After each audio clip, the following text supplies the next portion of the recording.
نحن شهدنا هنا.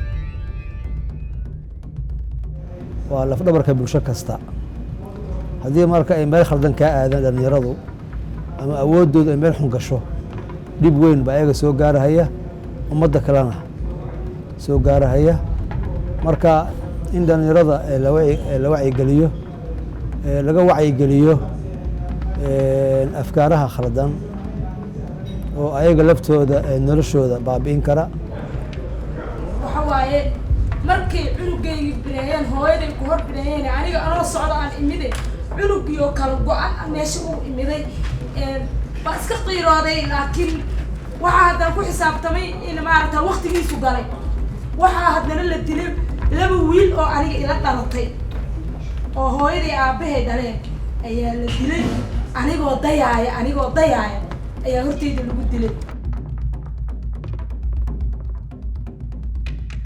waxaan weydiiyay culimadii Soomaaliyeed ma la dagaalami karaa ilaacadaha telefishinada ma ka hadli karaa in shabaab la dagaalamo oo codkayga kula dagaalamo ilaa ma haystaan ugu qoriye way ogolaadeen waxay sii siiyeen awood waxay noqotay inaan sameeyo dhammaan bulshadii Soomaaliyeed culimada dhalinyaradii haweenkii gobolkii inaan soo saaro team aad u adag.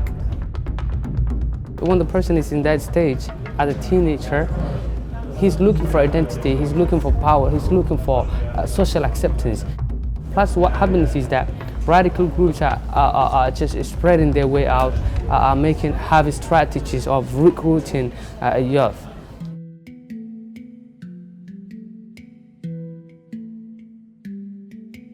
There's a need for people to come together outside clan, and I think young men and women saw that the clan system benefited the older members of the community. They felt marginalized, they felt they didn't have a voice. Because if you look at the traditional clan system in Somalia, it's very much about seniority, it's about elders controlling and having say over everything. And this outlet, this extremist outlet, gave young people an ability to be part of the decision making, or that's what they believed. And so it was very appealing. It was a different system that they could go to and feel part of. And that's one of the reasons I think it contributed to extremism.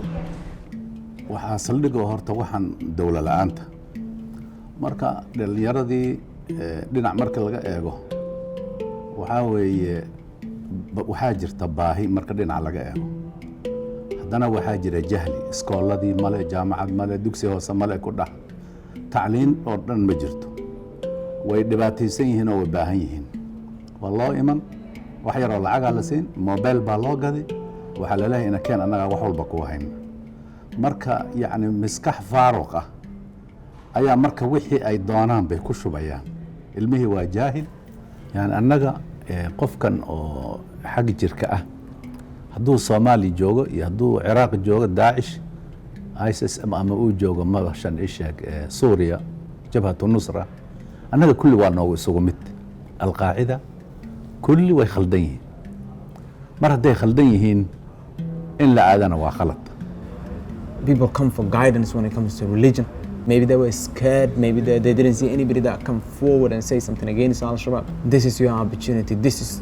Al-Shabaab is not only a threat to the West, they are a threat to the existence of the religion of Islam. They are a threat to the existence of being Somali.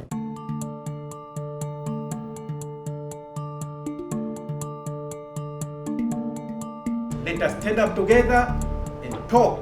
Let us confront them. Never despair.